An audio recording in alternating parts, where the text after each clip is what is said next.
June 9, 1914। ହେ ଭଗବାନ, ତୋ ସମ୍ମୁଖରେ ମୁଁ ଏକ ଅର୍ଘ୍ୟ, ଦିବ୍ୟ ମିଳନର ଜ୍ୱଳନ୍ତ ଅଗ୍ନିର ସମିଧ ଶିଖା।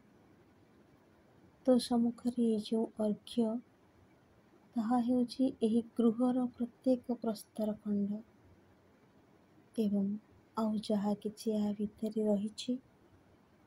ଯେଉଁମାନେ ଏହାର ଦ୍ୱାର ପାର ହୋଇ ଭିତରେ ପ୍ରବେଶ କରୁଛନ୍ତି, ଯେଉଁମାନେ ଏହାକୁ ଦେଖନ୍ତି, ଯେଉଁମାନେ ଏହା ସହିତ କୌଣସି ଭାବରେ ସମ୍ପୃକ୍ତ, କ୍ରମେ କ୍ରମେ ଏହିପରି ଭାବେ ସମଗ୍ର ପୃଥିବୀ, ଏ ଯେଉଁ କେନ୍ଦ୍ର, ଏ ଯେଉଁ ଜ୍ୱଳନ୍ତ ନୀଡ଼, ଯାହା ତୋର ଆଲୋକ ଓ ପ୍ରେମରେ ଭରି ଉଠିଛି, କ୍ରମଶଃ ଆହୁରି ଅଧିକ ଭରି ଉଠିବ।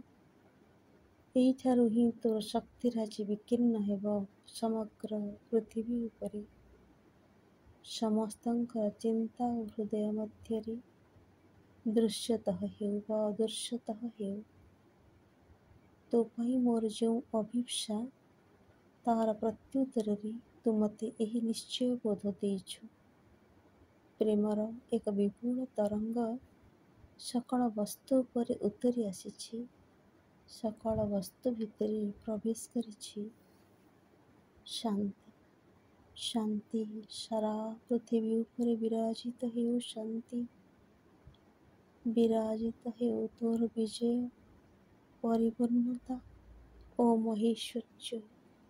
ହେ ମୋର ବେଦନା କାତର ଜ୍ଞାନହୀନ ପ୍ରିୟ ସନ୍ତାନଗଣ, ହେ ବିଦ୍ରୋହୀ ପ୍ରଚଣ୍ଡ ପ୍ରକୃତି, ତୁମ୍ଭମାନଙ୍କର ହୃଦୟ ଖୋଲିଦିଅ, ତୁମର ଶକ୍ତିକୁ ଶାନ୍ତ କର।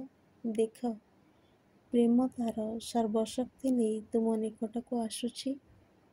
ଜ୍ୟୋତି ତାର ବିଶୁଦ୍ଧ କିରଣ ଛଟା ନେଇ ତୁମ ଭିତରେ ପ୍ରବେଶ କରୁଛି। ଏହି ମାନବୀୟ, ଏହି ପାର୍ଥିବ ମୁହୂର୍ତ୍ତ, ସକଳ ମୁହୂର୍ତ୍ତ ମଧ୍ୟରେ ସବୁଠାରୁ ସୁନ୍ଦର। ପ୍ରତ୍ୟେକ ଓ ସମସ୍ତେ ଏହା ଜାଣନ୍ତୁ ଏବଂ ସେମାନଙ୍କୁ ଦିଆଯାଇଥିବା ପୂର୍ଣ୍ଣତାକୁ ଉପଭୋଗ କରନ୍ତୁ।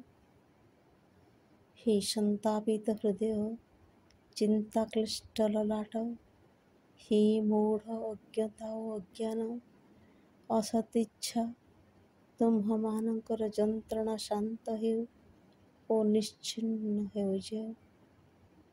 ଅପରୂପ ଭାସ୍ୱର ମହିମା ନେଇ ଏହି ନବବାଣୀ ଆସିଛି।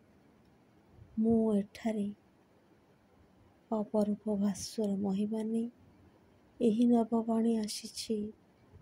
ମୁଁ ଏଠାରେ।